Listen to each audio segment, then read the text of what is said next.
Guys, hari ini bersama dengan Faiz Azmi.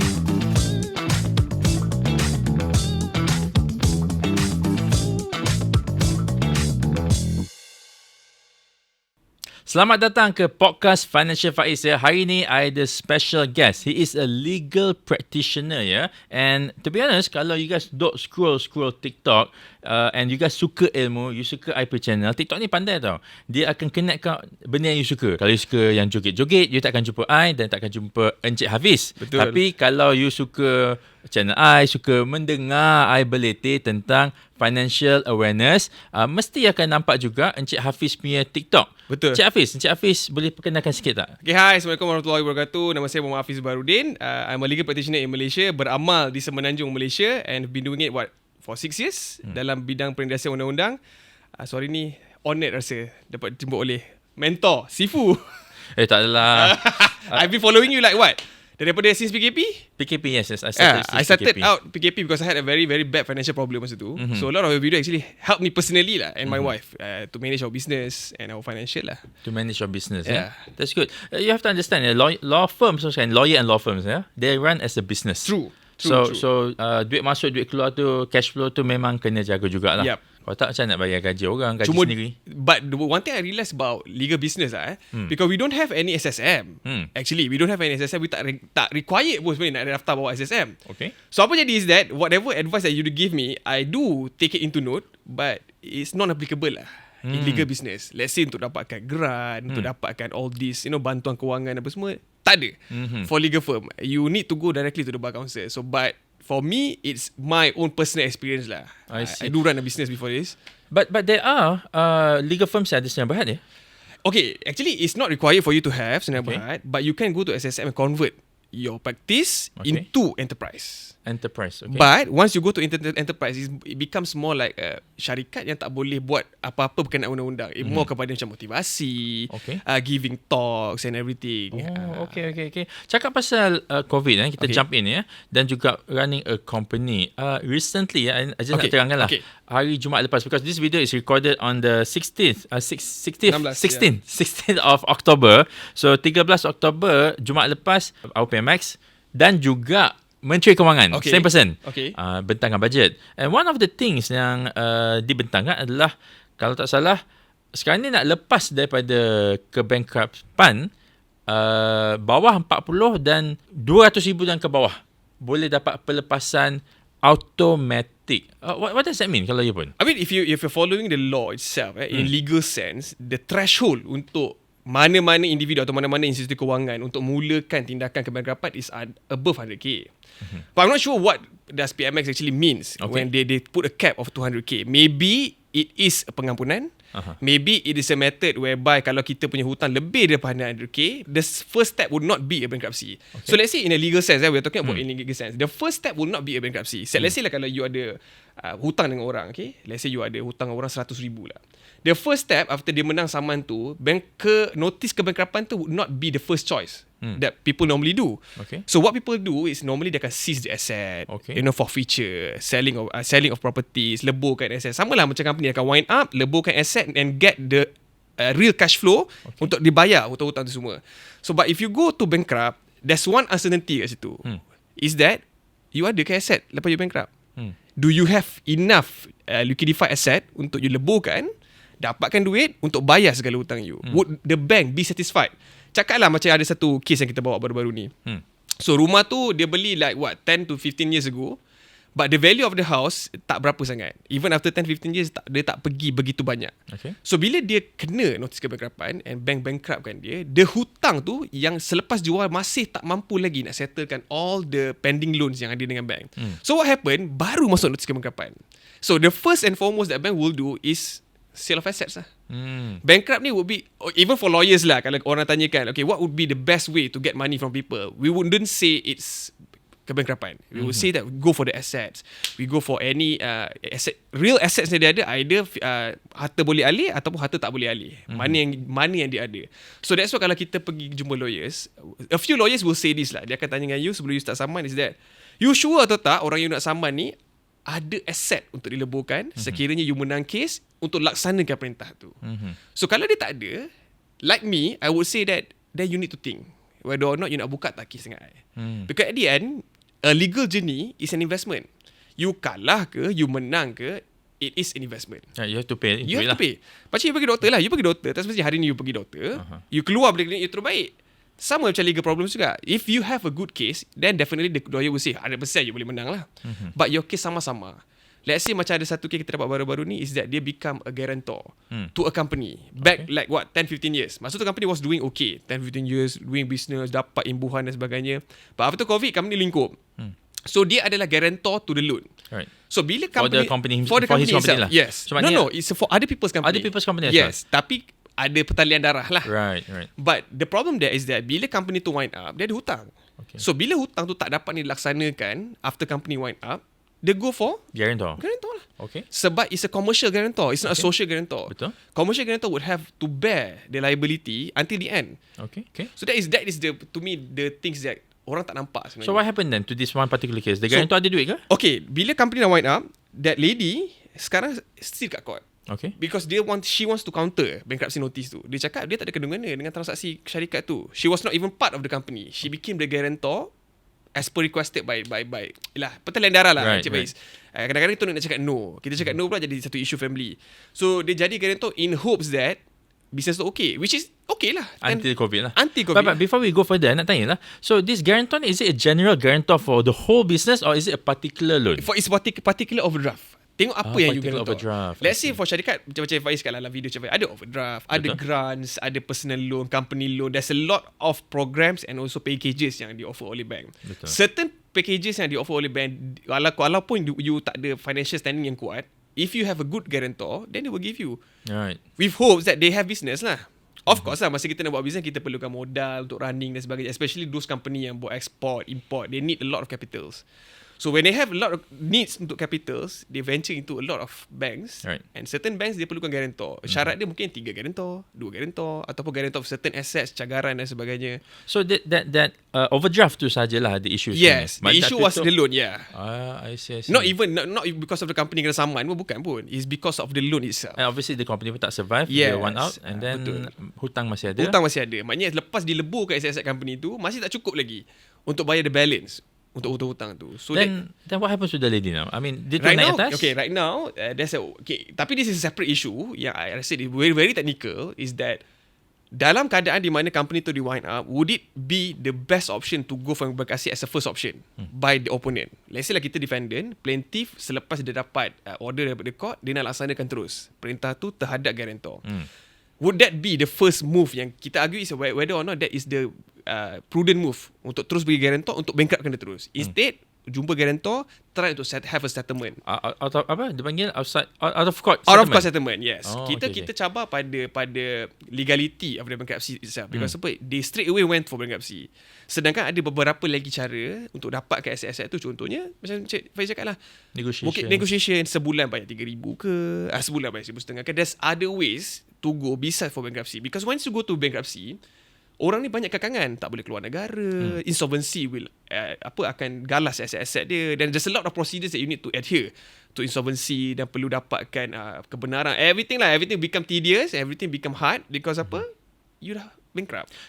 Can we talk about the life as a bankrupt? Okay, in this situation, not the life lah, but more into setiap orang tu mesti dia ada hutang-hutang lain. Betul. Selain daripada hutang for this lady, dia ada hutang as a guarantor, dia can saman and whatnot. Yes. Tapi dia ada hutang kereta, dia ada hutang rumah. So once that person is bankrupt, macam mana harta-harta dia nak dibahagikan kepada semua pemihutan-pemihutan? Dia termasuklah yang membankruptkan dia ni. Betul. Okay. Dia start with preferred creditor. Preferred creditor means dia adalah tier teratas sekali. Once you enter into preferred creditor punya loan, let's say lah, selalunya preferred creditor kita kategorikan sebagai institusi kewangan, LHDN, bank, mungkin macam agrobank, organisations yang bagi you funding dan sebagainya, penjana. So all these people yang ada orang kata formal contract, very very tertib dia punya cara peminjaan dia, semua apa. Bukan not individuals, they are institution yang berdaftar, dia sama ada bawa Bank Negara, bawa SSM dan sebagainya lah. They will be the preferred creditors. First dips. Yes, first dips. On whatever assets selepas dileburkan. Dia ambil dulu, okay. Betul. Let's say lah Lepas kebankrapan dah masuk apa semua, lepas lebur aset you ada 200,000 lah tangan you. Okay, you ada hutang rumah, you ada hutang bank, you ada hutang rumah, personal loan, kereta, lepas tu ada hutang member. So let's say lah member you, you berhutang dengan member you 30,000 kan. Lepas settle dengan bank, kedebak, tinggal 2,000 je. Memang dapat 2,000 je lah. Dapat 2,000 je lah. So apa you dah bankrupt? You have no liability dah nak bayar. Apa yang you ada, you bayar. Tapi kadang-kala debt peminjam dengan pemiutang tu akan enter into agreement lah, especially into individuals lah. Okay, aku dah bankrupt sekarang, so aku ada this kind of money flow, aku boleh bayar kau 200 bulan, kau nak? Boleh lah. I see. So you have to accept lah. Sebab apa, there's no way untuk dia dapatkan extra cash tu. So dalam preferred credit tu ada tak satu yang atas je, contoh kan, let's say tadi kita cakap pasal mortgage, pasal hutang rumah. So obviously kalau seseorang tu berhutang dengan bank untuk beli rumah tu akan dicagarkan kepada bank tu. Betul. So adakah bank tu rumah tu jual dia yang pertama? Betul. Dia atas preferred. Betul. Maknanya siapa mulakan tindakan tu? Let's say orang lain, bukan bank ni. Okay, let's say lah orang lain yang mulakan tindakan tu, looking at dia punya tier. Siapa dia? Adakah dia institusi kewangan? Institusi kewangan macam mana? Personal loan ke?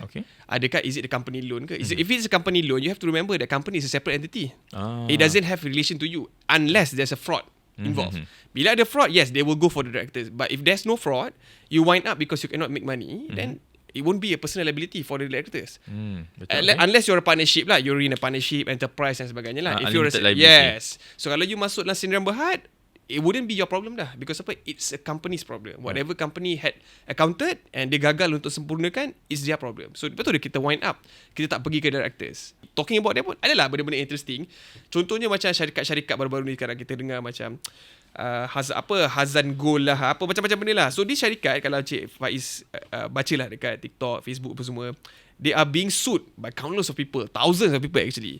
Bila company tu wind up, they got no assets, then tak ada apa dah dia bayar. Apa-apalah. Investor yang yes, 100,000 ke masuk, 200,000 ke masuk, they got nothing. Unless maybe the suit, can it become apa dipanggil lah, prosecutor action, as in criminal? Unless you go for criminal case. Criminal case, okay, the thing that the public needs to know lah, there's a lot of question that comes into my page also. Apa beza sebenarnya saman jenayah dengan saman civil? You have to know that saman civil ni pampasan. You ada masalah dengan entity, sebenarnya separate entity, either company ataupun individuals. Okay, then you go for saman civil because you nak something in return. But once you go for criminal, you got nothing in return. You tak dapat apa pun. You cuma dapat keadilan sahaja.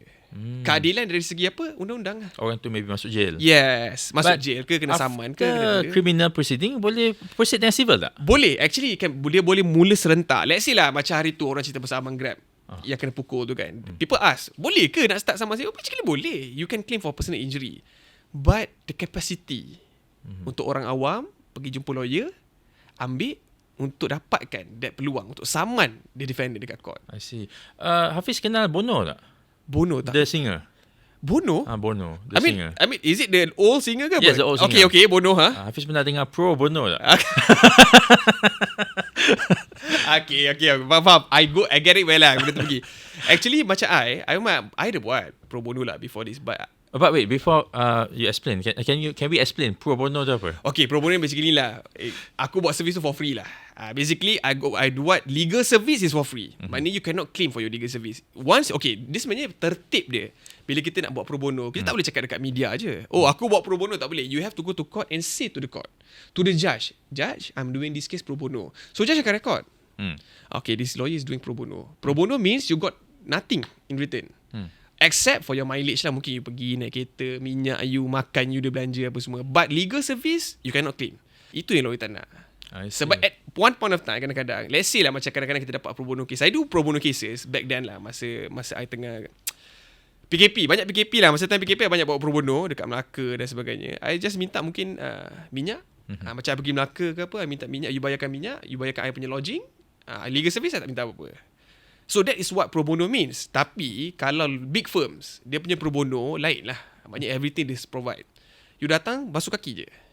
But like me, I tak boleh nak buat macam itu sebab my firm baru kecil. I don't have the financial standing untuk ambil banyak-banyak case pro bono. And what about my paid cases? So my kind of service is that I want my client that they know they are close to me. Sebab I lah pemilik firm tu. So bila klien jumpa kita, klien nak kita yang bawa. Nak jumpa kita, nak kita yang bagi reassurance, nak kita tenangkan dia. So bila kita ambil banyak-banyak case pro bono, one thing that we notice is that these paid clients ni rasa neglect. Dia rasa kenapa aku ambil kau kan? Kau buat pro bono bagai-bagai semua. So kau untuk aku, kau minta bayar pula. So in that case, why would a lawyer or law firms ambil case pro bono? actually it's more to the heart lah. Actually, dia more kepada prinsip dan juga identity lah. But for me, because I came from a very tak adalah poor, I from a very normal family lah. My dad was a businessman. Very general. Kalau we had some legal issues yang mana kita tak mampu nak ambil lawyer dan sebagainya. I was there in the situation where nak ambil lawyer mahal, so we have to settle everything on our own. We have to climb the banks untuk pasal hutang dan sebagainya. So it affects me personally. So bila I dah jadi lawyer ni, one of my intention is that kalau I tak boleh bagi pro bono service, I give you the knowledge. Before you start your legal journey, you can look at my videos. You tahu dah apa you nak buat. You are not in the dark anymore. Let's say you nak buat saman, you tanyalah. I jawab. Semua pertanyaan I jawab. If you message ke you WhatsApp, I akan try untuk jawab. Cuma bila you nak minta servis, terpaksa lah kita buat business. So we need to charge for our service lah at the end of the day. Actually, I noticed I punya style and Cik Hafiz punya style is similar, di mana the knowledge tu kita orang bagi percuma. Yeah. But the service tu we may charge. Cuma most people cannot afford my service sebab my services is B2B. Betul. So jadinya tak dijual kepada orang awam lah. But in that case, ada tak cases di mana pro bono tu dia ada, kalau menang di civil case, the lawyer will get a percentage. Is actually, that pro we bono? cannot do that actually. We cannot there's a term that people call contingency. You cannot do a contingency agreement with your clients. Maknanya tak boleh. Because there's a very specific ethics in legal practice. Is that in Malaysia or is it I would say in Malaysia that is a big no lah. Let's say kalau benda tu dihidu oleh bar, council ke apa, benda tu boleh jadi issue for your action, disciplinary action. Because apa? You're actually abusing the clients lah. Kan? Client datang, client tanya you, berapa harga you? Oh, I tak tahu, tengok berapa you menang. Mana boleh? Dia mesti ada give offer and acceptance. Berapa? Okay, sekarang ni berapa kau offer? So the price has to be fixed upfront. At the first beginning. Melainkan you cakap macam ni, okay, we have a legal practice, okay, kita punya legal service, okay, sekian lah, cakap lah, 20,000. Okay.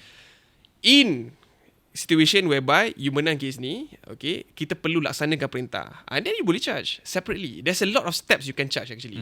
So, bila you bagi contingency plan, you give some uncertainty to the clients yang buat orang rasa business legal practice ni adalah satu legal business yang cuba untuk ambil kesempatan kat kesusahan orang. Itu yang kita tak nak promote actually. Is that people are having problems and you're trying to make money out of it. So that is the ethics that you kena jaga. There's a lot of ethics actually dalam pengamal undang-undang lah. It's very very widely covered inside Legal Profession Act. Memang specifically cakap, okay, what are the ethics for you to follow once you become a lawyer? There's a specific schedule. Even for property ke, let's say lah, there's certain cases whereby dia tak ada ceiling for the fees. Dia memang tak ada ceiling. Okay, let's say macam litigation, yang masuk court bergaduh semua tak ada ceiling. Pergi saman orang, buat kes jenayah, argue dekat court, rayuah, tak ada ceiling. Tapi for benda-benda yang ada ceiling adalah contoh buat agreement, SPA, beli rumah, conveyancing, yes, documents, presentation, witness. There's a lot of things yang sebenarnya dah di cover pun buat LPA, Legal Profession Act. Berapa kita boleh charge sebenarnya? There's a specific measurement on it. So you tak boleh suka-suka, oh okay, rasa 400 tak boleh. Even SPA pun you need to follow the schedule. There's a certain price gap. Yang mana kalau 100,000 berapa persen, atas 50,000 berapa persen. So kalau let's say lah there's a lawyer yang jenis macam buat luar benda tu, actually you have a good ground untuk complain dia dekat bar counsel. And kalau bang counsel dapat tahu, memang dia akan panggil for disciplinary action. And itu yang kita tak nak sebenarnya. Kita tak nak tarnish our name because of money. That is my principle lah. In short lah, tak semua yang mengamal, ada je orang buat contingency. And it's not wrong lah. Cuma ethically it's not good. Because you mengambil kesempatan kepada kesusahan orang. That's my belief lah. My exposure to law firm works is kalau overseas Better Call Saul, ataupun Suits. Okay. Itu drama lah. Drama. Okay. And then of course lah, I pun nampak iklan-iklan when I was in the States. Saya nampak lah, they can actually take a billboard, a huge billboard, ataupun iklan kat TV, hurt in the car, call William Mattar. Itu dia punya meme lah. In Malaysia, that won't happen. Bar counsel won't allow. There's very specific guidelines inside LPA that says you cannot advertise your business. You cannot advertise your business in a very literal way. Literal means that you cannot cakap, oh ni saya adalah lawyer di Hafiz Baharudin SC, ambillah saya jadi peguam anda sekiranya anda terjatuh. Sekiranya anda langgar lubang dekat Lebuh Raya Plus. Tak boleh. But what we can do is that the things that we do now lah. We give exposure. hoping nothing in return. And if there's someone yang rasa macam, oh, aku suka lawyer ni, aku suka cara dia, aku suka cara dia cakap, aku tahu dia berilmu, dia sempoi apa semua, aku nak try service dia. Okay, but you cannot promote your firm's name and saying that ambil lah aku. You cannot tout for it. You cannot go to people macam lah, bukan cakap benda ni tak betul. You cannot go to people door to door, nak pakai lawyer tak? Nak pakai lawyer tak? Tak boleh.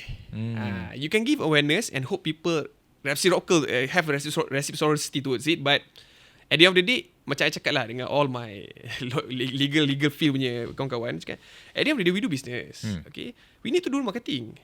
Kalau you duduk dalam office, tunggu klien datang, sampai berjanggut pun orang tak nak datang. Betul. So you have to put one foot and try to manipulate lah sikit ethics tu.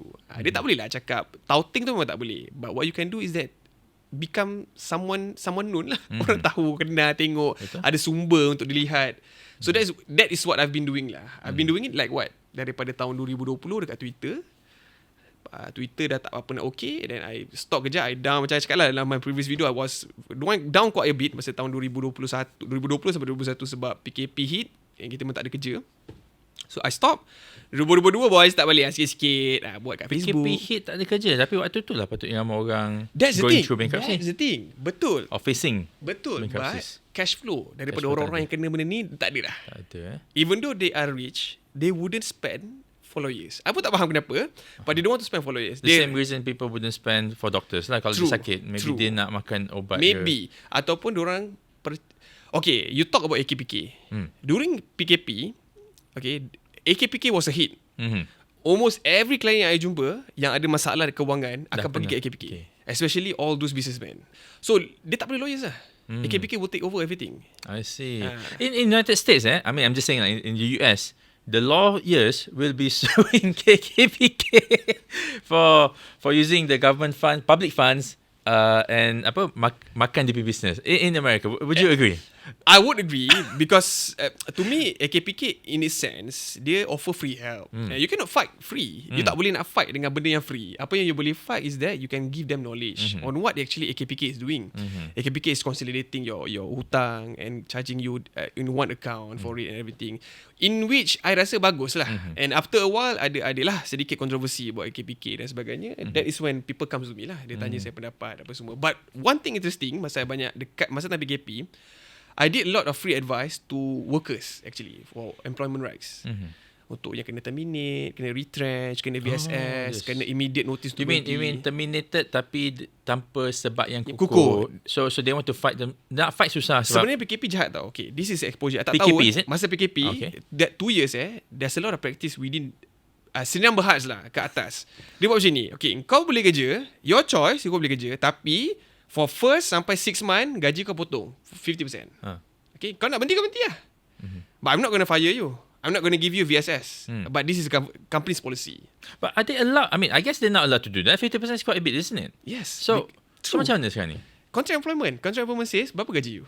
Well, because 100% lah, okay? 100%. Then they have to give 100%. So right now, I understand PKP dah habis since about 1 or 2 years. Okay. For those people yang affected during those times, are they still able to actually they are go back? They are. A lot of people yang masa I jumpa, I bagi free exposure lah on what they have to do. Tu waktu tu lah. Habis sekarang ni pun masih boleh lagi Boleh lagi. Sebab apa? To me, benda ni jadi very sudden masa tu. And then a lot of people actually suffer from this, especially all those big companies yang datang. Ada masa I buat satu meeting tu macam meet up lah. I made a few of big companies punya engineers, diorang punya experts and everything, dapat reduction gaji 10,000, reduction 50%. Komitmen dah berapa. So bila dia jumpa saya, boleh tak dia buat tindakan? I cakap boleh sebenarnya, but either you sanggup tak sanggup je. Because once you want to go to for tindakan, you nak suruh lawyer buat, lawyer charge you. Betul. But this thing you can do for free. You tak perlu lawyer. How so? Like just okay, file. the first step is that you go to JTK dulu. You JTK you tanya hak dulu. Sorry, JTK is? Jabatan Tenaga Kerja. Right. You bawa you punya contract employment, okay, you tunjuk ke orang what is your issue right now. So dia akan bagi you advice free. Okay, let's say lah you pergi JTK, you got no solution. So what you can do is that you go to Mahkamah Industri. Mahkamah Industri, the beauty of Mahkamah Industri is that they don't require the claimant to have lawyers. But dia cakap you must fill out the forms, you must fill out the documents, you must sertakan dengan bukti-bukti. So what you do? Dia cuba lawyer. Tanya lawyer. Let's say lah macam I buat, masa tu I buat servis senang je. I cakap pro bono, okay, you do everything on your own, I guide you on how to narrate your story, Okay, let's say lah, most company mesti akan guna economic loss. Dia akan cakap reason dia nak buat macam ni adalah because economic loss. One thing they need to know, workers need to know, economic loss can be proven. So once you go to industrial court, dia akan buka balik financial statements. Yes, betul. Ada profit. Ada profit. So how do you justify economic Right. loss? So dekat situ, pekerja confirm menang dah. And the beauty also about industry court is that dia digalas ataupun diisi jawatan-jawatan pengerusi, dia punya kira orang-orang yang menjawat jawatan dalam industry court ni adalah orang-orang juga bekas-bekas CEO, bekas-bekas employer, HR. They know the situation, they know your dilemma. Dia tahu sebenarnya perasaan pekerja sebenarnya. Apa sebenarnya, kenapa korang nak bawa benda ni. And when they see economic loss punya tak boleh nak prove apa semua, they will side with you. Cuma berapa banyak claim you dapat tu is subjektif lah. Dekat dalam akta pun dia cakap lah, dia depending on your tempoh masa you bekerja, factors you, performance you dekat company. There's a lot of factors that needs to be considered lah. Tapi let's say lah, kalau you pergi benda tu for free, kalau lah you pergi, you dapat claim 3 bulan 4 bulan, yang gaji you masa tu buat 15k, 45,000 lah. boleh lah survive. So just to be clear, benda ni boleh buat lagi walaupun company tu dah Betul. recover. So if you guys yang tengok this video baru tahu, you nampak tak betapa pentingnya ilmu. True. And benda ni nak go through podcast or even maybe I akan potong jadi TikTok. Still you have to TikTok ni 3 minit nak kita dengar pasal benda ni. Kalau you skip and then you tengok orang joget-joget ke, you won't get this thing. But I think that's one thing yang benda yang banyak buat masa tu is to give awareness on workers' right and apa diorang boleh buat tanpa menggunakan lawyer. That is my service lah. I give people methods lah. Actually, maybe you tak sedar, tapi when you give ilmu dekat orang and people benefit from it, sebenarnya you get something, but not from them. True. From somewhere else. I believe that actually. Sebab that's what I do. I do what I do lah. Ya, betul. Yes. Sebab I hope kira untuk saham akhirat lah. Yes. Saham akhirat ada, tapi saham dunia ada. I can attest to that. I see. This 2 years ago when I started, 3 years lah, Financial Far East started in December 2020. So come this December is 3 years lah. Okay. Cukup 3 tahun. Tak terfikir pun boleh dapat apa yang ada sekarang ni. If I look at my zero, I'm macam zero, the accounting system macam okay, what's next. Tapi memang terkejut lah. So it's all started bila I decided to just give knowledge lah. True. Without any maybe ada sikit lah macam boleh klik link kat bawah ni untuk apply. Yelah, of course lah. Sambil penyelam minum air lah kan. Yes. Faham. Now let's go back to bankruptcy. Sebab I've always wondered about people who are bankrupt. What is their life like? Okay, you have to understand satu ada 2 jenis orang faham. yang bankrupt. Okay, satu jenis orang bankrupt memang literally dia tak ada benda lain, itulah hidup dia. Okay, dia bankrupt sebab mungkin bisnes tak jadi. Betul. Yang seorang ni mungkin dia dah kaya dah. Betul. Dia ada banyak aset dia park tempat lain, and dia bankrupt. So that's the two different situation. Untuk situasi pertama, I would say it's very hard lah. Because satu dia dikejar, sentiasa dikejar oleh pemiutang-pemiutang you. Tapi macam mana pemiutang nak kerja ni? Sebab kalau tak salah patut MDI yang betul, lice tapi dia can go to your house, dia can message you, dia boleh spam you kat Facebook, dia boleh spam you dekat viralkan semua, you. yes. So sekarang ni social media, kita bayar je Cik Faiz. Kau viralkan mamat ni. That's the pressure yang family kena tanggung tau. Gambar anak-anak kena expose. Oh, ada? Ada. Because apa, dia pergi kat rumah, kita kadang-kadang tengah makan kat luar, dia ambil gambar, lepas tu dia expose. Ni orang ni berhutang dengan kita. Tapi makan kat luar makan kat luar macam tu. Tapi maybe okay. So indirectly your family pun affected. Okay, satu. Nombor 2, susah nak bekerja. Sebab apa bila nak bekerja, account you dipegang oleh MDI. Employer akan tanya you, kenapa you punya gaji tak pergi directly kat you? Kenapa? Nama account tu memang ada MDI. Of course, nama you dia sendiri, Okay. tapi the asset will go to MDI. Pembahagian harta dia terus dibahagikan terus. Betul. Bulan-bulanan. Kepada pemiutang-pemiutang lah. Yes. So sebagai employer, kalau you tak bagi tahu dekat employee, you tak bagi tahu kat employer you bankrupt, employer mesti marah. Sebab apa dia ambil orang bankrupt? Because there's a risk for you to mismanage the company. Betul. Itu pun akan menjadi satu faktor juga untuk memainkan peranan dalam kehidupan you. Some banks, in fact banks tak boleh pun ambil orang bankrupt kan. Betul. Certain companies, kalau pun dia enterprise, dia tak nak ambil orang bankrupt sebab dia tahu there must be a problem with you personally. Even not your financial, maybe you personally ada problem sebenarnya. So it impairs your journey through life lah. Nombor 3 is that, to me, once MDI take over kan, let's say lah, you buat lagi business tapi you buat business cash. Cakaplah you jual korang pisang, cash sahaja.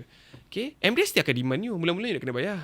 Kan, kalau you nak set aside duit-duit you pun untuk anak study ke apa, leceh. Because apa, the money is on record.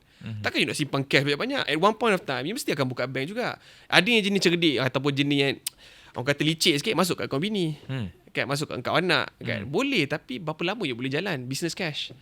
Kan orang Banyak tu je lah. Tu je lah. Setakat you buat bisnes kecil-kecilan lah. But you want to go a step further, you need all the account numbers, banks and everything, registration SSM. You nak register SSM pun dah susah. Kena dapat kebenaran MDI. You nak pergi luar negara, kena dapat kebenaran MDI. There's a lot of things you need to consider kalau you jadi bankrupt. Hidup you jadi lebih lagi tersekat. Tapi kalau nak cakap pasal luar negara tu, it cost money, flight ticket. How can a bankrupt boleh keluar negara in this case? For legit reason. In that first situation, I so rasa impossible lah. But for the second reason, there you I cakap tadi tu kan, yang dia memang dah ada asset apa semua. Dia memang kaya. Cuma dia tak kisah. Away lah. Yeah, so dia boleh minta. There must be a specific purpose. Dia bukan purpose nak pergi holiday kan. Bila pergi holiday, mesti dia akan inquire you. Kau pergi holiday ada duit pula. Ni kau nak bayar, kau tak ada duit. So dia mesti ada specific purpose. Contoh pergi haji ke, pergi umrah ke, pergi tengok anak grad kat luar ke apa ke. They will allow you, but there must, upon the discretion. Upon discretion means dia tak boleh suka-suka dapat lah. Maksudnya dia perlukan kebenaran daripada MDI. MDI perlu kebenaran bertulis, baru dia dapat benda tu. Itu pun kadang-kadang tak semestinya dapat. Especially kalau dia cakap you for leisure apa semua, lagi dia tak bagi. Okay, let's talk about the second type of bankrupt ni. I imagine lah, correct me if I'm wrong, maybe dia dah buat business, dia ada banyak duit, and then tapi dia ada hutang-hutang, tapi dia tak nak bayar hutang tu, dia declare self-declaration bankrupt, and then all the hutang-hutang tu gone. Now he got the money, the asset hidden away. Okay, tak ada orang tahu, dia tak declare ke apa. Patutnya dia declare waktu dia pergi MDI, tapi dia tak declare. That's the purpose pun, dia memang tak nak declare pun. So macam mana ni? I mean, there's nothing you can do lah. I mean, orang yang macam ni kita panggil licik lah. Licik licik. Because apa, dia dah kaya. They got money, they got asset. Bini dia pun dah kaya, rumah 3-4 biji. Rumah 3-4 biji? I mean, ada people's name lah. Ada people's name lah. Rumah anak, daripada anak dia ke, daripada bini dia ke, pakcik, makcik dia ke, company. Maybe overseas punya. No problem. Okay. Sebab macam I cakap dengan you tadi, is that bila diorang ni licik, is that bila dia go for, even lah dia go for hire other people, proxy apa so, they can do it. Okay lah, aku buat bisnes ni guna nama kau. Okay, kita dapat untung, kau ambil lah 20%. Yang lebih tu aku punya, tapi park under nama company. So let's say dia ada apa-apa keperluan dia nak beli, sekarang bank dah boleh keluar ATM. Betul tak? Untuk syarikat Sdn Bhd sekarang dia give debit card, ataupun dia bagi charge card, ataupun dia bagi credit card. Senang je. Then every month company bayar lah.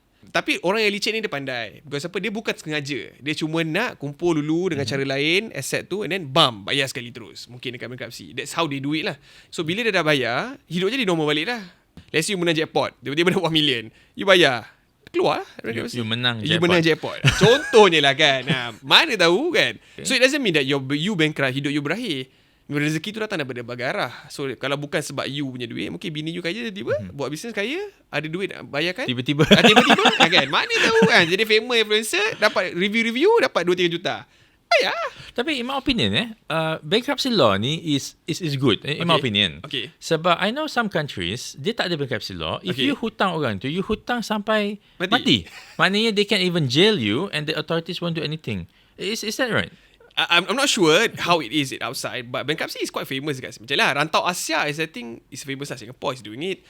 We are doing it. Indonesia pun doing it. I mean, a lot of Rantau Asia do. But I'm not sure in US. In European country, I'm not sure lah. But I believe macam you cakap, bankruptcy ni is a last resort lah for pemiutang. Actually, so, supaya they don't have to jail you, to make you into a slave. Betul. Sebenarnya, one of the methods bila you nak claim hutang, one of the things that you can enforce. Let's say lah you summon orang, plaintiff sama defendant kalah. Defendant kena bayar. The first and foremost, ialah kita akan masuk enter itu, kita akan mengenai negotiation.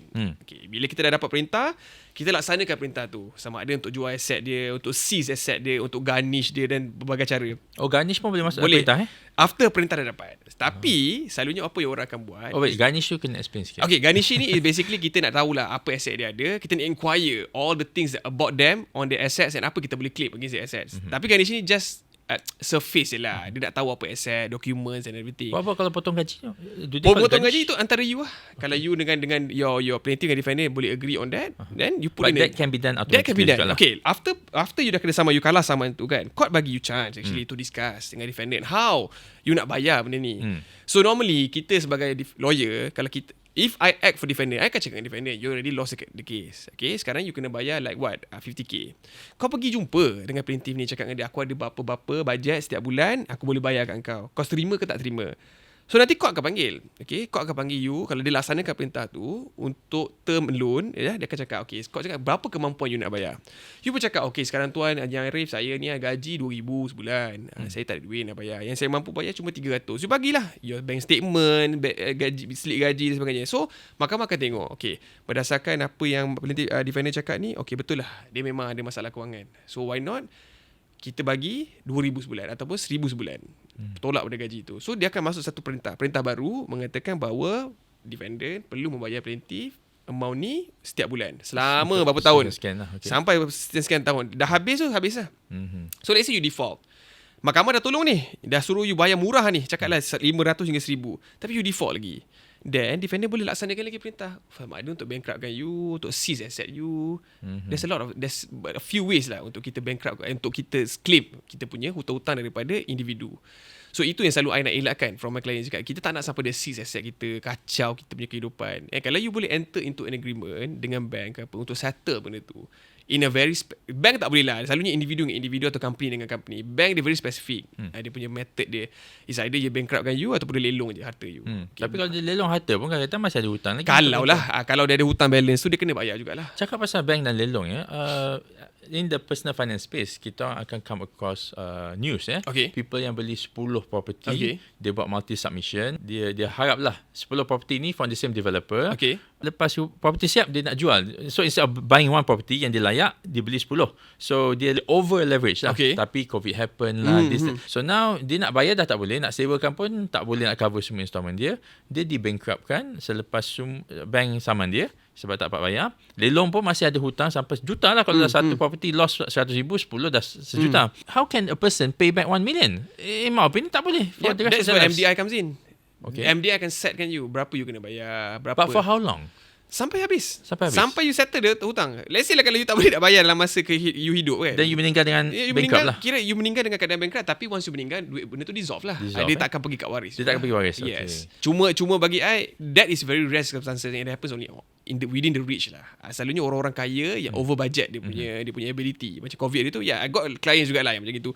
Beli property dekat Bukit Raja satu, Eco Garden satu. Tapi bila benda tu dah habis, property tu tak naik seperti dijangkakan, dia tak boleh jual until now. Dia kena hold property tu. Dia kena hodl sampailah dia rasa property tu dah shoot to another value yang dia boleh jual. Tapi sementara dia jual, dia menanggung hutang beratus ribu ni.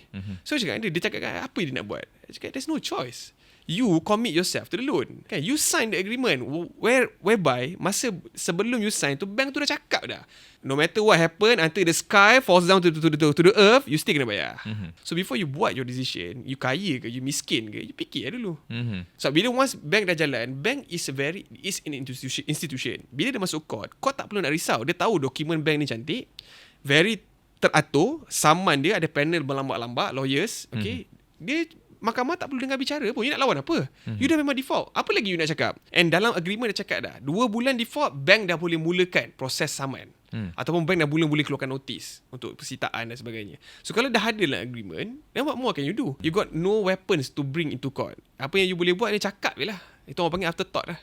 Saya tak boleh bayar sebab kaki saya patah. Saya tak boleh bayar sebab tangan saya putus. Maybe mahkamah boleh layan, tapi mahkamah tak akan sahkan bahawa hutang tu tak jadi. Hutang tu still jadi lagi. You still kena bayar juga. Cuma mungkin mahkamah go to the extent sampai nak bankruptkan you terus. Mungkin dia akan minta bank untuk bagi masa ke apa ke. So you have the leverage sebenarnya. Bila bank dah masukkan saman sekalipun, and you dah jawab saman tu, bukan bermakna bank terus nak bankruptkan you. Bank nak you bayar je. So in most cases, kalau kita buat kan, let's say lah dia lapse 3-4 bulan kan, saman dia dah kalah, kita pergi pelaksanaan. Orang panggil tentative lelongan. Dia nak lelong rumah tu kan. Within that period, bank bagi you chance. Sebelum tentative lelongan dikeluarkan, you boleh settle lah. Boleh settle. The outstanding. Outstanding. Let's say lah, certain orang dia tak berani nak pergi jumpa dengan bank branch manager ke, atau nak jumpa dengan bank, dengan dia punya officer yang in charge for dia punya case. So selalu cakap gini, you pergi jumpa dengan bank ni, you tanya kan, dia minta 7 bulan. Kalau you boleh pergi, muka you kesian, manalah tahu, dia bagi you cakap, okay lah, kau settle lah 3 bulan dulu, kita extendkan dulu. Mana tahu, we don't know, because everyone's luck is different. So ada yang pergi dapat, ada pergi yang tak dapat. So kita cakap, okay, kalau you dah dapat tentilengan ni, it doesn't mean hidup you berakhir. You kena jumpa, you kena man up to it. Jangan duduk diam. Saman datang pun takut buat bodoh. Buat bodoh sampailah saman tu panggil datang mahkamah, kita tak datang, orang panggil judgment in default. You kena saman, you tak datang court sebab you takut punya pasal. You kalah. Kalah tanpa bertanding. Sangat sayang. Sebab kalau you pergi court, you ada chance untuk berbincang dengan lawyers yang mewakili bank. You boleh sampaikan hasrat you boleh sampaikan you punya permintaan. Cakap, boleh tak saya nak bayar macam ni dulu? Boleh tak saya nak macam ni? Boleh tak saya nak macam gitu? Is this before rumah tu dilelong? This is masa saman starts. Okay, let's say you default payment kan. Dia bukan terus pergi lelong. Okay. Dia akan pergi saman dulu. Saman dulu, dapat surat lah. Saman, okay. Dalam mahkamah mana? Dia akan cakap. Okay, dia tulis nombor kes semua. Dia akan cakap, okay, sila hadir ke mahkamah pada tarikh sekian. So, first thing you need to do is that we call it a memorandum kehadiran. Benda tu yang paling penting is that you sign memorandum kehadiran tu dulu. Dapat tahu tarikh pertama mahkamah bila, pergi sign dulu memorandum kehadiran. Sebab apa? Kalau you tak datang, mahkamah dah kasih satu chance, you tak datang, okay, tak apa. Kali kedua you tak datang, mungkin serta mahkamah dia bagi lagi kali ketiga. Tapi most mahkamah kali kedua tak datang, dia cakap, okay, defendant, plaintiff, mulakanlah judgment in default punya application. Okay. Dan you tak boleh nak cakap apa. But if you follow the procedure, you pergi, you dengar, mahkamah bagi you peluang untuk you bercerita. Ceritalah. Maybe you are entertained, maybe you're not going to be entertained, but at least you can let something out of your heart. Kalau you ada kesusahan yang sedang melanda you, cakaplah dengan mahkamah. So mungkin mahkamah boleh panjangkan sedikit masa saman tu, proses saman tu, untuk you try cari duit, settlekan dulu berapa outstanding yang you boleh, supaya you boleh ambil hati bank, supaya bank tak teruskan dengan tindakan ni. And the next tindakan will be? The next tindakan, let's say lah, kalau you masih tak boleh nak default juga, barulah pergi ke lelongan. Just to be clear, kalau rumah tu dilelong, typically is memang rugi untuk you berbanding dengan kalau you jual. Kalau bukan lelongan, contohlah rumah tu value RM500,000. Betul. Baki hutang you dengan bank adalah RM200,000. So difference dia RM300,000 lah. Maybe because of your luck, you tak nak bayar you punya bulanan. And then you pun buatlah benda semua ni yang Encik Hafiz dah cerita semua, judgment default lah, you tak pergi court lah, semua lah, you tutup telinga. Memang macam tu. Ada orang kalau dapat tutup telinga dia takut. Okay, dia buat macam biasa lah kat tempat kerja dia. Lepas tu rumah tu dilelong, mana ada orang nak beli pada harga market value RM500,000. Kalau nak beli rumah RM500,000, better dia beli rumah sebelah yang dia jual pada harga market, boleh tengok paip bocor ke tidak. And then kalau beli rumah lelong ada banyak isu lah kadang. Ada orang tak nak keluar lah. So investor won't buy your lelongan house tu pada harga market. Betul. So let's say lah first round dia market dia lelong RM500,000. Tak ada orang beli, dia turun 10%, RM450,000. Tak ada orang nak beli RM4,000. Let's say lah dia terjual pada harga RM300,000. The investor will be super happy. I bought a RM500,000 house for RM300,000. Undervalue. Dia menang. You hutang dengan bank RM200,000. Okay lah, tapi at least tertutup lah tertutup hutang tu. Tapi rugi. Tetapi kalau dah dalam keadaan di mana you dah keadaan tak boleh bayar, patut dah boleh start fire sale. Yes, consider. Cepat-cepat cari agent. Saya jual 10% below market value. $150. Jual cepat-cepat. Betul. That is one of the advice kita akan bagi kat klien juga. Cakap let's say lah, kalau klien kita datang jumpa kan, dia default 6 bulan. Kita tanya dia, sekarang sebenarnya financial you macam mana? Okay. Sekarang you nak suruh kita fight lelongan ni for what? We cannot fight the lelongan because bank memang dah clear cut punya case. Tapi apa kita boleh buat, kita jadi orang tengah untuk you. Untuk kita discuss dengan bank. Okay, kita extend sama tu. Okay, cakap dengan bank, okay, kita akan jual property ni. Okay, kita lah buatlah surat akuan apa semua lah to show that. Boleh bank boleh consider. Actually, masa tengah saman tu, you can come up with different strategies and bagi tahu dekat bank. Okay, sekarang ni kita tak mampu nak bayar. Sekarang ni kita acknowledge we cannot pay benda ni semua. Okay. So, masa sama tu tengah berlangsung, is that let's say lah, you dah start cari buyer and you dapat jual rumah tu, then the difference will be settled by the buyers, not by you. At least masa tu, let's say lah rumah tu dah $700,000, you're selling it at that price, kan, you ada banyak, dah lah dapat extra. You dapat settlekan loan you dapat extra lagi, mungkin $20,000-30,000 untuk you punya sendiri. So, better like that, daripada you, like, macam Cik Faiz cakap lah, dapat sambannya, mata dah merah, tutup telinga. Sampai ke sudah mahkamah panggil, telefon apa semua, tak nak datang. So bila sampai dekat titik belum dah masuk sampai ke pelaksanaan dah straight too late. Maknanya saman tu bank dah menang dah. You cannot do anything anymore about the saman. Sekarang ni hanya perlu pelaksanaan kepada perintah kemenangan tu. Maknanya mahkamah dah sahkan bahawa memang you ada hutang dan you perlu bayar hutang ni. Okay? Cara macam mana nak bayar hutang ni bank dah tahu dah, sebab bank tu dicagarkan kat atas dia. Lelong lah. Tapi dekat at what point kita tak boleh jual rumah? Tak boleh transfer tu sebab dah jadi once you kalau dah, let's say lah kalau dia pergi dah dapat tentative lelongan, okay, ataupun dia dah masuk pelaksanaan, basically you cannot do anything anymore lah. Sebab tu kita cakap kalau nak boleh nak buat benda ni semua masa saman tu, Bila dah masuk pelaksanaan, the only thing you can do is to commit to the payment je. Berapa minimum payment dia nak. Dia nak berapa? Dia cakap you default 6 bulan. Dia nak minimum payment 5 months. You kena bayar. Bank pun ruthless. Dia cakap okay 5 bulan ni bulan lah. Dia cakap 4 bulan 4 bulan lah. Sebab dia cakap benda ni kena settle sebelum masuk pelaksanaan. Masyarakat Malaysia pula, Cina ke Melayu ke, dia sama je. Bila dapat nama saman, dia dah ada goyang. Dia dah goyang sampai terketar-ketar. Kenapa? Sebab dia cakap, nak jumpa lawyer bayar. Sebenarnya, itulah benda yang I nak educate tu masyarakat sebenarnya. Bukan semua lawyer buka mulut keluar duit. Bukan semua lawyer buka mulut, nak duit. Tak ada pun. Kita, macam I cakap, tanya. Jangan tak tanya. You mesti open your mouth and ask. Kalau you dapat saman, okay cik, saya dapat saman, apa saya nak buat? Saman apa? Saman saya tak bayar rumah 6 bulan, sekarang ni bank saman saya. Untuk apa? Untuk defaulters. Okay. Dan kita bagi you advice. So that's why, apa yang Encik Hafiz tadi kat sini. Sebab I sungguh terpuja jugalah dengan the ilmu yang Encik Hafiz bagi ni is, dia bagi je. It can apply to us or our family, tapi kita belajar dulu. By the time kita perlukan ilmu tu, kita dah ada. Jangan bila dah kena baru dah nak start cari. Itu dah bukan nak dah terlambat, tapi it's better kalau you equip yourself. Sebab every one of you, I am pretty sure mesti ada hutang. Tak kisahlah personal loan ke, hire purchase ke, mortgage ke. And bila you sign those documents, ada agreement you dengan bank, and bank dia orang yang draft the agreement. They are watertight. They hire ratus ribu Dia bayar lawyer ratus ribu untuk dapat that kind of an agreement. So you don't underestimate dia punya agreement sama. Lain lah kalau you bagi dekat syarikat pinjam wang berlesen je lah 1-2 page kan. Ini bank punya, you tengok dokumen dia pun dah takut dah. Tengok. Kalau you baca, sebenarnya kan, if you guys have time lah kan, if you guys have your loan documents untuk rumah, you baca. You try to look at the clauses, you try to look at dia punya certain issue pasal sekiranya terlewat bayar, pasal penalty, pasal settlement. You cuba tengok loan documents you. Try familiarize yourself, because apa? Sometimes ada benda yang bank A dengan bank B tak sama. Ada benda yang sama. So kadang-kadang I tell my clients that you look at your loan agreements, you tengok sebenarnya apa hak you dalam tu. Kan? Honestly tak banyak lah. Banyak hak dia kepada pemiutang lah. But as a purchaser ataupun as orang yang commit pada loan tu, you ada hak. Contohnya kalau you tak boleh nak bayar, you boleh bagi notice. Ada certain bank cakap kalau you bagi notice, sufficient notice, dia boleh backdate you punya. Dia boleh satu kasih moratorium kejap, buat satu another room untuk that hutang je. Ada. But you need to read lah. Tak semua bank bagi you benda tu. So you need to ask your loan officer, you need to ask your banks on what are the programs. Sekiranya you default macam gini, macam gitu. So banks ni dia nak you bayar je. Dia bukannya nak seksa you sampai you mati pun. Betul. Kan? Tapi serta-serta orang yang pasal rumah like not our generation, but a generation above us. Like my dad. Diorang ada stigma actually. So stigma sebab apa? Sebab diorang dah commit to the loan lama. Kan 20 tahun, 15 tahun, 20 tahun. So bila diorang dapat macam, aku baru tak bayar 4 bulan dah bising kan. Aku baru tak bayar ni dah bising. Tiba-tiba keluar sama. Dia rasa marah tau. Dia bukan rasa nak diamkan. Dia rasa macam nak rebel. Actually jangan. Macam I always tell my dad, kalau dia dapat call pada bank, dia kena ingat bank ni yang bagi you peluang beli rumah ni.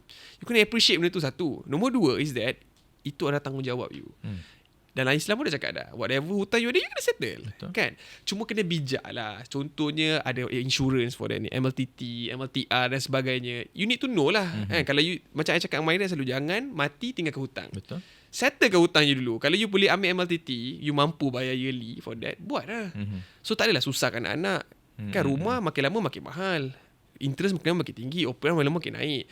So kalau you meninggal sebelum you settlekan rumah ni, takkan anak-anak nak settle. Anak-anak baru nak kahwin, baru nak ada anak dan sebagainya. So it will be difficult for us to continue the loan.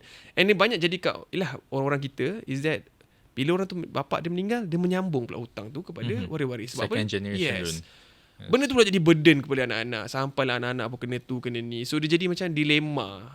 Jadi another issue pula dalam family tu. So my purpose is that I want to help people to understand. Actually, undang-undang pasal civil, jenayah, saman ni sebenarnya general knowledge. To me, level sekolah sebenarnya, sekolah menengah dah ajar dah. Betul. Apa ini? Apa itu undang-undang? Apa itu saman? Apa itu kesalahan jenayah? Apa itu tangkapan? Apa itu arrest? Back in dekat UK, US kan, the police there, diorang ada buat awareness. Selalu pergi ke public community, buat awareness on what to do kalau kena tangkap dengan polis. Kat sini dia kurang sikit. But what they have is that these are TikTok, YouTube dan sebagainya. Equip yourself this with common knowledge, because once you get into the situation, you dah tahu apa nak buat. Ini kalau tak dapat saman, diam. Contoh macam kita dapat hari tu, kalau Cik Faiz ada tengok kan, I cakap pasal sambung bayar kereta. Sebenarnya benda ni illegal 20-30 tahun lepas. Betul. Kan? Tapi masih lagi. Yes, a lot. Banyak sangat orang masih kena. Especially youngsters. Tapi dia selalu kata benda ni dia ada surat lawyer. Macam Lord Lady pun sama. Kami ada surat lawyer. Macam mana tu Jarvis? Okay. I mean dia selalu bertopengkan kami ini surat lawyer ni. Syarikat sudah berdaftar dengan MOF. Maybe dia register MOF Company Bumi Putra kan. Tapi macam mana nak counter tu? Okay, satu you kena faham MOF license bukannya satu equipment untuk you tunjuk kat orang untuk you dapatkan bisnes. Dia MOF license ni for tendership. Betul. Okay, bawa tender dengan government apa semua. Itu tujuan MOF. So it doesn't matter kalau you ada MOF ke tak ada ke. It doesn't mean that the business is legit. But surat lawyer ni, kalau orang lama kata lah, surat lawyer ni agreement lah. Agreement ataupun surat akuan orang panggil. Agreement yang dibuat oleh firma, it doesn't prove that it's legal. It just ada agreement je lah. And boleh contested at the court. If it's an illegal agreement, tak it's boleh bawa court pun. void daripada azali. Tak boleh bawa Tak court pun. boleh buat apa-apa. You kena enforce. Court masuk je, buang. Yes. Dia throw out. Yes, throw out. Because apa? The subject matter bila you pergi court is to get the car back. But kalau you dalam keadaan tu, di mana let's say like Cik Faiz cakap, okay, aku ada kereta. Aku nak jual dengan kau Mercedes aku ada loan lagi 100,000 kata Aku nak jual dengan kau 70,000, kau bagi aku 70,000, aku akan settlekan loan ni, tambah duit aku sendiri, kita ni kau ambil lah. Aku jual dengan kau under value. Okay, kita pun bayar. Tapi tak jadi seperti kita cakap. Kita tak boleh nak dapatkan kereta tu balik. But what we can do is that kita boleh charge dia ataupun kita boleh saman dia for cheating lah. Misrepresentation of contract. Kita cakap dia, kita dah sign agreement dan semua. Agreement tu void. Sebab apa? Subject matter dia kereta kau takkan dapat. Sebab bukan kau punya. Bukan owner punya and it won't transfer to you. But because the kereta masih di bawah cagaran. Bawah cagaran bank. Okay. But what you can get back is that the money you have paid to the owner. You dah bayar cakap dah 70k kan, you tak dapat kereta balik, you boleh dapatkan balik 70k tu. Only on that 70k. No more no less. And also for your legal journey lah, cost dan sebagainya lah.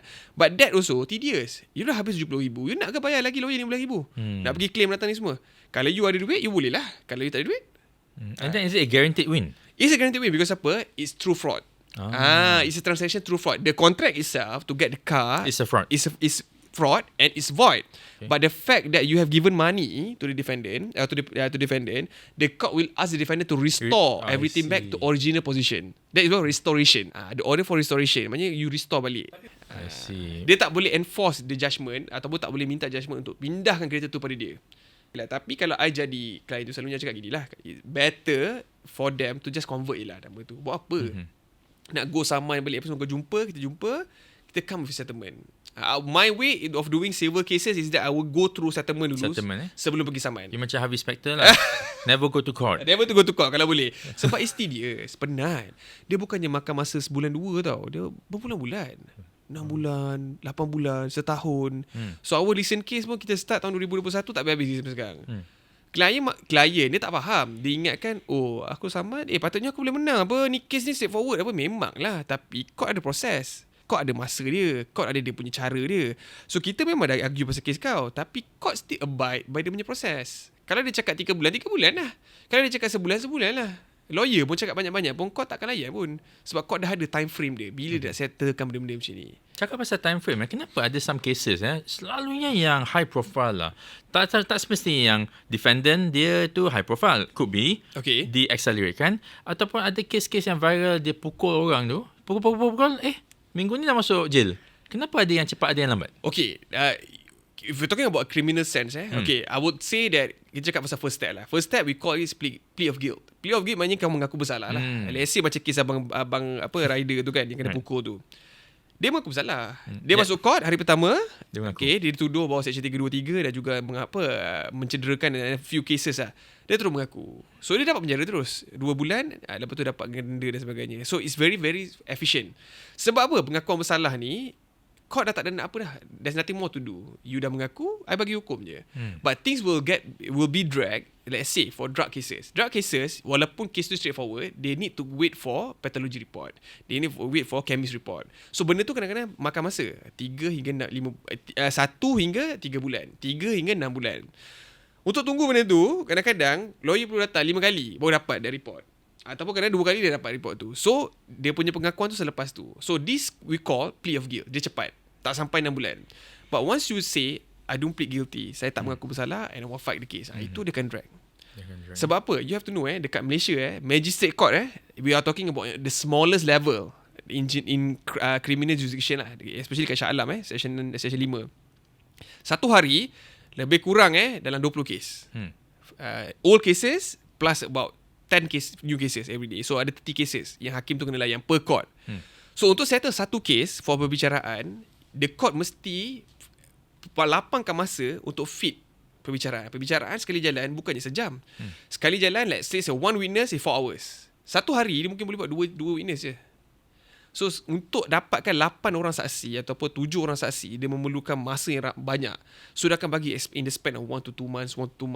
So most of the case yang kita masuk court dan kita nak pergi bicara, memang akan makan masa. Macam I berminat nak cerita dengan Cik Faiz, kongsi is contractor and also client. Okay, cerita kelakar lah. Dia macam jahat sikit lah klien-klien ni. Cik, let's say you are contractor, okay? You dapat satu job untuk renovate rumah dia, untuk buat kabinet dapur. Kira dah cakap dah, okay, kabinet dapur ni I nak style Italian, kayu I nak mahogany, I nak warna macam ni. You pun buat. At the end of it, bila you nak siap tu, dia cakap, I tak jadilah nak warna hitam, I nak warna hijau pula. You dah buat ni. And dia cakap, kalau you tak nak buat, I tak nak bayar you. This happens banyak kali. Kalau you tanya small contractors, benda ni diorang, klien selalu buat. Klien-klien yang buat macam ni adalah klien-klien yang ada duit. Selalunya dia tahu benda ni. Dia malas. Why would they do that? I mean, dia memang genuinely tukar fikiran ke? Contractor dia ada payment scheme dia tau. Okay, let's say maybe mula-mula you buat 10%. Okay, the next 40% and the 10%, lepas tu 40% ada ikut percentage. Let's say lah at the end of it, you kena bayar after completion of work is another 30%. So dia akan tahan 30% tu. Sebab apa? Dia tak nak bayar full. Dia akan cakap ada defect lah, dia akan cakap tak ikut spec lah, dia tak nak bayar. Dia cakap you nak, you pergi claim kat court lah. So kontraktor ni dia dalam keadaan tersekat. Dia nak pergi rumah orang tu nak serang tak boleh. Dia nak buka balik benda tak boleh sebab orang tu tak kasi masuk dah. So apa dia buat? Dia kena pergi. Tapi benda jadi panjang sebab apa? Dia akan cakap yang kita buat tak ikut spek. So mahkamah kena dengar dua pihak. So even though kalau you cakap, tak puan, saya sebenarnya dah ikut spek yang diberikan oleh klien saya apa semua dalam dia punya memo dan lagi dia punya kita punya cadangan dan sebagainya. Klien cakap tak, sebab masa sebelum you buat yang warna hitam yang dah cakap dengan you nak tukar warna hijau. Dia jadi question of facts. Bila timbul isu pasal question of facts, memang court akan panggil bicara. That is what the hardest part about civil litigation is. Itu yang lama. Itu yang akan mencabar klien-klien kita. Macam mana nak provekan benda ni? Sebab it could be he said, she said. As you said lah. He said or she said je. Tu je. Dalam civil, kita panggil balance of probabilities. Dia bukan macam criminal. Criminal beyond reasonable doubt. Maknanya beyond reasonable doubt. Luar keraguan munasabah. Maknanya you must prove the case 1-to-1. Every element must be fulfilled and the chain of evidence must be in order. But civil case tak. 50-50, balance 51. Yes. 51% dah boleh. Yes. Balance of probabilities. Maknanya kalau you punya cerita make sense. Ada banyak lagi sokongan daripada bukti dokumentari, saksi. WhatsApp ke apa. Yes. Then you're in the right lah. Let's say lah dia pula dalam keadaan ni dia tak boleh nak prove, but they manage to drag the time lah. Then masa kita jugalah. Kita masa as kita a contractor lah. Yes. Cost kita nak kena naik turun. Yes. Dia ada peluang untuk bayar 70% je sebab 30% dia boleh dia tipu, ataupun dia at the end of the day bayar 100% je. But can they be sued tak for lying? Or maybe dari segi malu ke? Actually boleh lah. Let's say kalau macam kita buat selalu kan, there's a category of damages yang kita bagi lah. So normally for these cases is that you have to quantify berapa loss you. Okay, dalam keadaan macam ni cakap lah kontraktor tu start sue dulu. Okay, as a plaintiff. So dia akan minta dia 30%. Plus dengan kos guaman, plus dengan all the losses and then late payment interest apa semua. But to sue them for emotional distress, for benda-benda yang perlu dibuktikan. Let's say emotional distress, loss of business, you kena prove. How do you prove it? You kena pergi jumpa auditor. Kalau mental distress, you kena pergi jumpa dengan pakar. Does this happen in Malaysia? It happens but rarely lah. Sebab apa tak ramai orang nak. Satu mental health awareness pun tak tinggi kat sini. And then orang pun takut nak pergi jumpa doktor untuk check, bayar dan sebagainya. Bila kita cakap contoh lah, untuk prove emotional distress, you kena ada dapat kepakaraan. Kena dapat report pada pakar. Mengatakan, okay, what is the cause of your emotional distress? Okay, you pergi sesi counselling. Itu yang orang tak nak commit sebenarnya. All those money dekat sana, bayar, bukan murah. I pun admit, it's not cheap. And then for us untuk pergi jumpa pakar psikologi pun bukannya macam dekat US you can pay $50 an hour. Ini tak babe, sini ratus-ratus babe. So orang kadang-kadang takut nak pergi. So apa orang buat is that dia claim mana yang dia boleh je lah. The losses, selalunya late payment interest. But the funny thing about contractor kat Malaysia is that untuk dapat business, dalam quotation dia tak nak tulis late payment interest. I see. To get the business. Okay. Klien tengok then tak ada bukti, tak boleh tu. Then klien tengok macam ada late payment interest, tak nak contractor ni. Tak ada labor maintenance, boleh lah. Sebab kadang-kadang for my contractors ataupun suppliers, dia ada tulis, tapi kadang-kadang memang bayar lambat pun. Cuma dia tak claim lah. Yelah. Because business, discretion. Tetapi maybe they put it there as kalau lah I memang tak nak bayar ke, dia boleh sue for that. Betul. Just to preface, my question tadi tu, because like I said, my background is coming from Better Call Saul and suit. So they are a bit crazy. Dia punya litigation tu, hundreds of millions, hundreds of thousands. Okay, memang betul. Ada firma-firma yang menghandle macam tu, macam Chandelamo, a lot of big firms lah. To get this kind of client, kita bukan kat US tau. Okay, you have to remember that the topography of the country plays a big role. In US, kita tengok ada corporate sector banyak, and there's a lot of unicorn companies, there's a lot of big companies there. So to get this kind of issues actually benda normal sebenarnya kat sana. But in Malaysia, sebab tu Cradle Fund dia boleh jadi satu isu seberdinamik. Cradle Fund dia boleh jadi isu yang hangat, diperhangatkan. Sebab apa? Jarang company-company disaman kat Malaysia.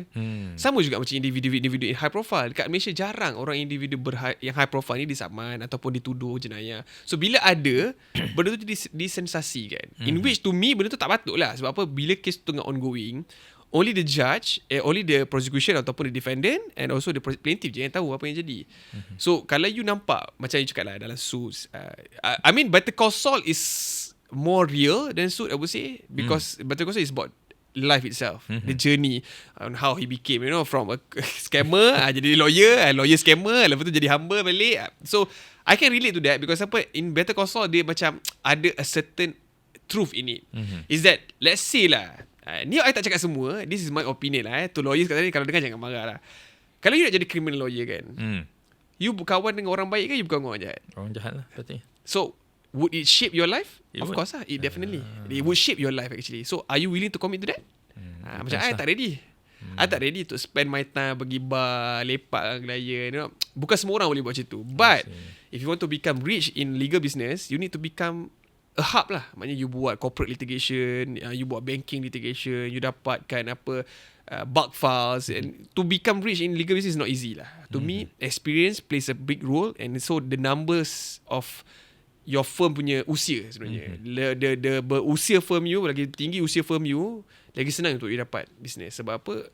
To me, legal business is all about how long you last. Back then, macam I duduk kat Johor kan, in the 80s and in 70s, this is 70s and 80s? 70s, 80s, dekat Johor. Okay, when you were younger lah. I'm not younger lah, lepas tu I tak lahir. Tapi my boss used to be a practitioner kat sana. I used to work in Johor Bahru, dekat my hometown. So my boss was a prosecutor there daripada tahun 80-an. So dia cakap legal business dekat Johor dulu, firm tak banyak je, Faiz. Mungkin dekat bandar JB tu ada 4-5 firm, and bukan semua 4-5 firm tu buat litigation. So kalau you buat litigation yang pergi court fight, memang you famous. Sebab and rich. Yes, back then lawyers are not easy to find. But now universities are producing like 2,000 lawyers per year. Per year. Locally belum masuk lagi overseas punya. So the business itself is saturated, satu hal.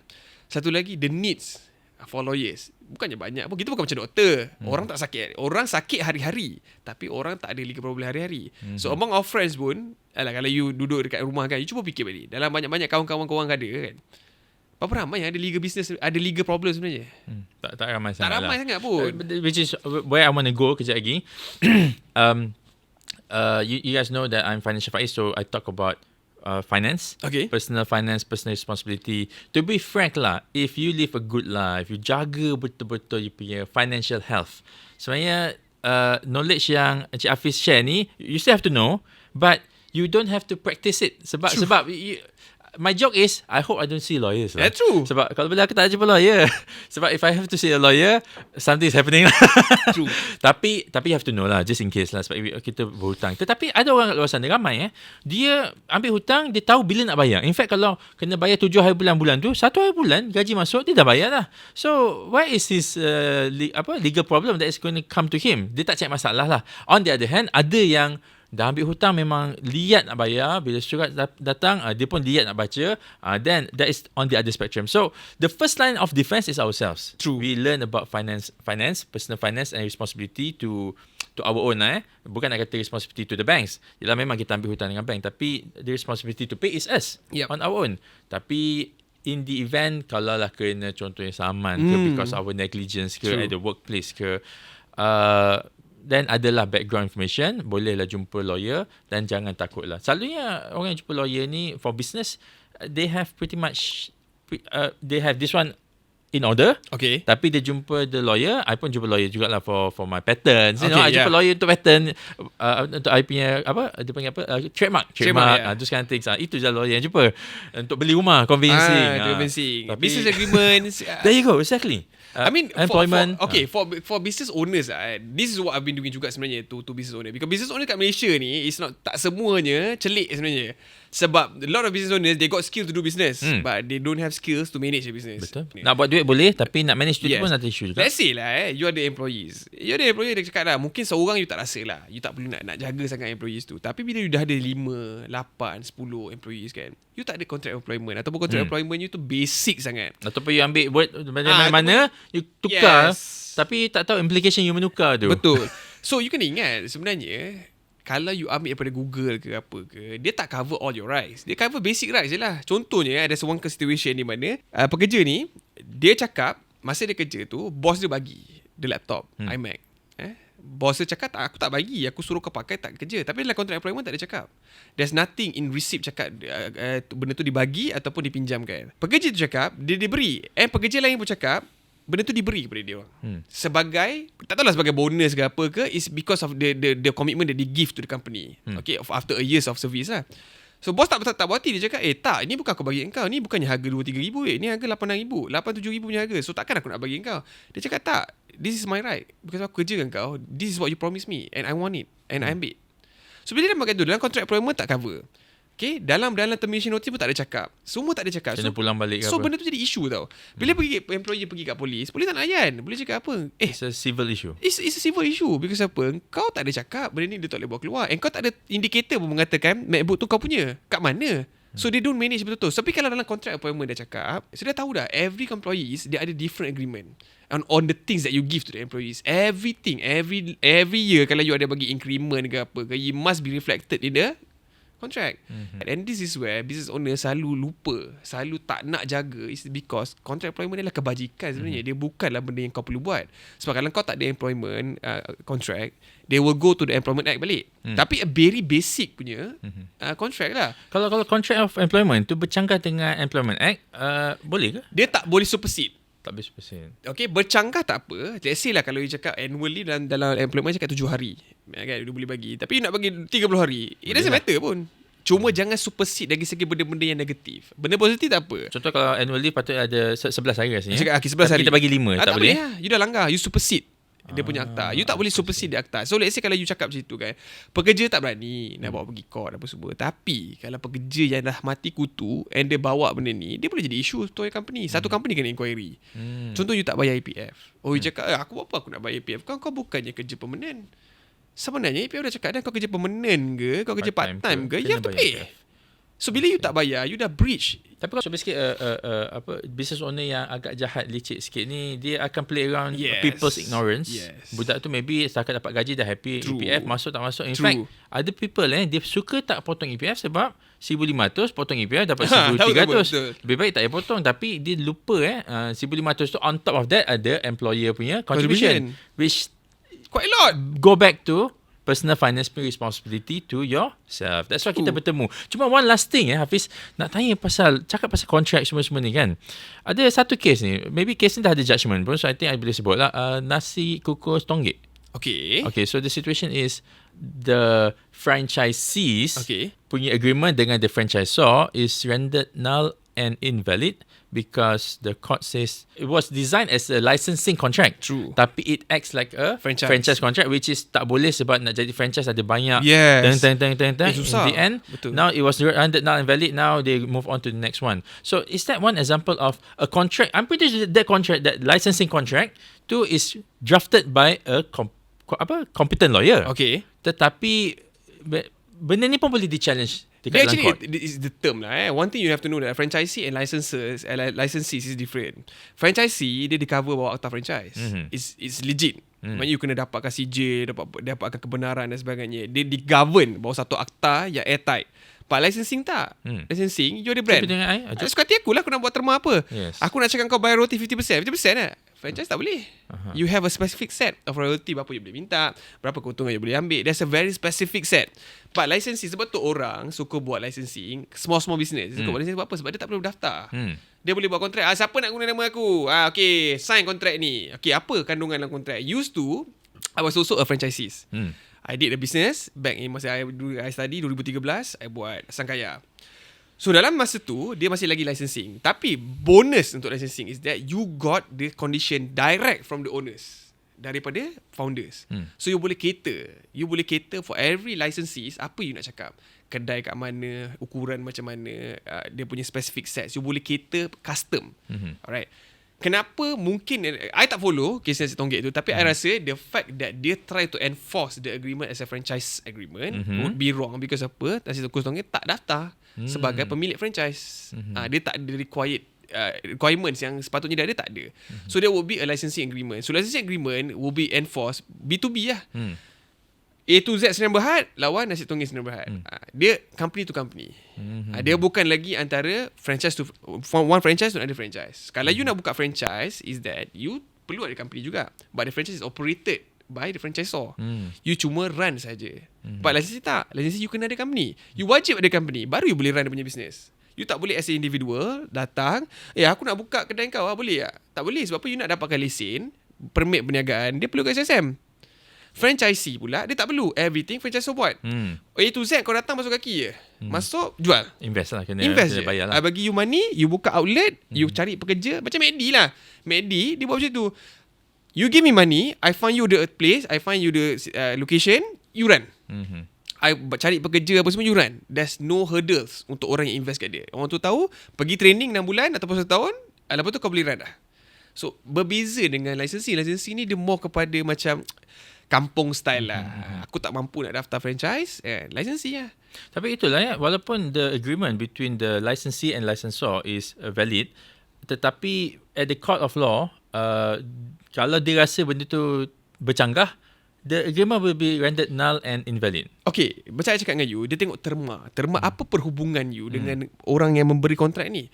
Let's say lah, macam saya cakap tadi kan, let's say lah macam I ada business, you nak pakai business I. You nak guna business I boleh. Tapi dalam terma tu, kita kena agree to one term lah. Yang mana I sebagai licensee, you sebagai licensor. Tapi kalau you tak boleh declare you sebagai franchisor, sebab you tak ada the ability untuk declare diri you sebagai franchisor. Bila you buat agreement and you declare yourself as a franchisor dalam agreement tu, automatically benda tu void. Because it's not true. You're not a franchisor, you're a licensor. You kena bagi pemberi kontrak. So kenalah you tulis benda yang general. You bolehlah ikut apa yang franchise act cakap on certain things kan, untuk regulate your business. But you tak boleh declare you sebagai franchisor lah. Because to be a franchisor, you need the required permit and license. So I had discussion with my orang rumah lah. Kita orang tanya, kenapa benda jadi isu we think lah, maybe banyak business license buat macam ni. They're not franchise, they're not franchisor, tapi dia buat juga style-style macam itu, tak ada isu pun sebenarnya. Betul. Tapi dia jadi isu bila ada parti yang rasa dia dikhianati lah, macam dah bayar duit, nak buka kedai tak boleh. Then dia bawa isu ni pergi court, court tengok agreement ni tak legit, tak valid, walaupun dah sign, tapi is a misrepresentation ke apa ke, dah jadi isu. But it will be a issue of fraud. There you go, issue of fraud. That will be an issue of fraud. Okay, there's a specific ways to do this. Let's say lah, macam kita ada a few case yang masa kita buat dulu. Me personally, masa I kena masa time I buat Sangkaya tu, is that ada a few franchisee, a few licensee, masa mula-mula dia orang buat kedai tu apa semua, tak puas hati. Dia tak nak buat spek ni, tak nak buat spek tu. Sangkaya cakap sebenarnya, you tak nak follow, you ambil balik duit you. Let's say lah you bayar, cakap lah you bayar ABC Sdn Bhd for dia punya kedai dekat Tanjung Malim. Okay, you dah bayar RM10,000. Dia promise dalam masa 6 bulan akan ada satu kedai constructed dekat tempat yang you sewa ni. Within 6 months you boleh run. After 6 months benda tak run juga. Kedai pun tak ada, produk pun tak dapat. So kat situ ada fraud. Okay, kalau kau tak fulfill the term, is either is a fraud, or you memang kau menipu aku pada awal, ataupun benda ni kau tak boleh laksanakan atas sebab-sebab tertentu.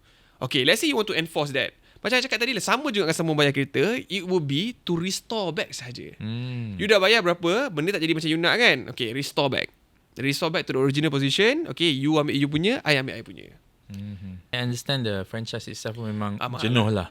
You can ada run company for 3 years lah, kena tunjuk profitability lah. Yelah, company you tak profit, you nak suruh orang pergi run the company, tak boleh lah. You have to do this. Then you have to hire consultant lagi untuk nilaikan company you semua. So running a company ni as a business yang nak berkembang, kalau setakat 1-2 employee, tak apalah kot. Tapi bila dah ada 10 employee, 100 employee, you must have a lawyer Satu, sebenarnya. mesti ada legal house. You mesti ada in-house punya legal practice lah. At least kalau apa-apa jadi, you dah tak perlu nak jumpa orang lain.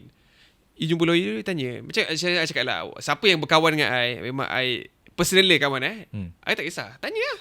Because I won't charge you because you're my friend. Datang, cuma datang jumpa je. Kau tak payah suruh aku jumpa kau datang jumpa aku. Tanya, kau nak tanya apa. So bila dia orang dah tahu, they do what they want lah with the knowledge. Kan? At least you know that within your company, either you're doing something wrong or you're doing it right. So kalau benda-benda basic pasal employment rights, pasal penjagaan antara supplier and kita pun tak boleh nak jaga, quotation pun merapu, introduction to your business, letter for work pun tak betul, just sekadar 2-3 page. Susah orang nak percaya company tu. And then it happens that company besar pun is making the same mistakes. Our company pun, walaupun small, we invested a bit in talent management punya contract, and then employment contract kena ada. Awal-awal waktu enterprise macam gentle lah kan, tapi we realise this is very important lah, sebab some of the things yang kita orang nak sign with them pun, my employees, apa tak tahu apa benda ni, is this legal or not? Kan aku bagi cuti 1 hari setahun. Salah lah. Some to say lah, sorry to say business owner, let's say lah, dalam akta pekerja dia cakap dah, there's there's emergency leave, there's medical leave, and also annual leave. But some companies dia rojak, EL tu sama dengan MC. Tak boleh lah kan? Tak boleh lah kan? How can you say EL sama je? Nama pun dah berbeza. Medical leave, emergency leave. Emergency leave kalau anak dia tiba-tiba sakit ke apa, dia emergency leave, you cannot say no. It's within their rights. Dia tak perlu nak supply you with a reason. Mana boleh you halang? Tapi this is dilemma dengan business owners. Business owner apa dia menekan? Dia cakap, memanglah kau ada hak, tapi ni company aku, kau tak perform, kau nak ambil kau punya ni, kau tanggung lah nanti. You make the employee scared. Sedangkan tu adalah hak dia. Sebab tu ada akta-akta buruh semua ni kena ada. Sebab business owners kalau dia boleh perah, dia perah. Tapi ada business owners yang baik. Betul. Macam contohlah, I tak perlu bagi makan pun untuk staff lunch. Tapi I give because I think daripada diorang turun bawah pergi cari makan ke hulu-kuilir, better the makanan datang dekat diorang dan makan kat sini.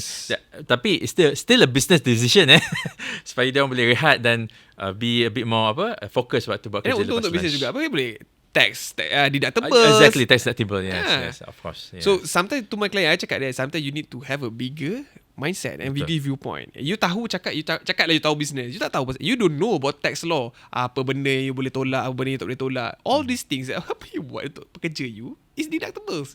But companies willing to spend 100,000, 200,000 untuk CEO punya holiday, but not to the employees. So kita cakap sometimes putting things in perspective, guys. Kadang-kadang small business owners lagi jujur dan lagi berhati mulia sebenarnya daripada big business owners. Sebab small business owner dia boleh fokus kat pekerja dia, dia tahu sebenarnya pekerja dia nak apa untuk dia continue to go 110%. So like me previously, masa I run my firm, I tak ada pekerja. Tapi bila kita dah ada paralegal apa semua, kita tahulah macam mana kita nak entice dia dengan commission apa semua. Kita tak boleh buat, dan akta pekerja pun tak cakap pun perlu bagi commission. Tapi kita buat sebab it's a good business decision. Because we like the person. Betul. Kita suka dia. And last week kita orang pergi main rock climbing, and then kita main go-kart. Siapa nak buat?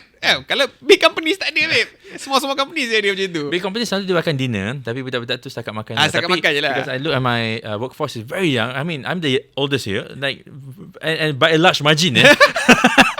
And then go-kart is the one lah. I mean, I respect lah. I mean, I've been in business like daripada I sekolah menengah, masuk dengan my dad, betul masuk time degree. I tak nampak lagi business owners yang macam generasi sekarang. Back then, our father semua dia bos lah. What the words that comes with his mouth is the law. Kau pekerja kau ikut dia. I don't give you, bagi diorang nak bagi bonus ke, bagi bawa pergi trip ke apa ni semua macam extra cost.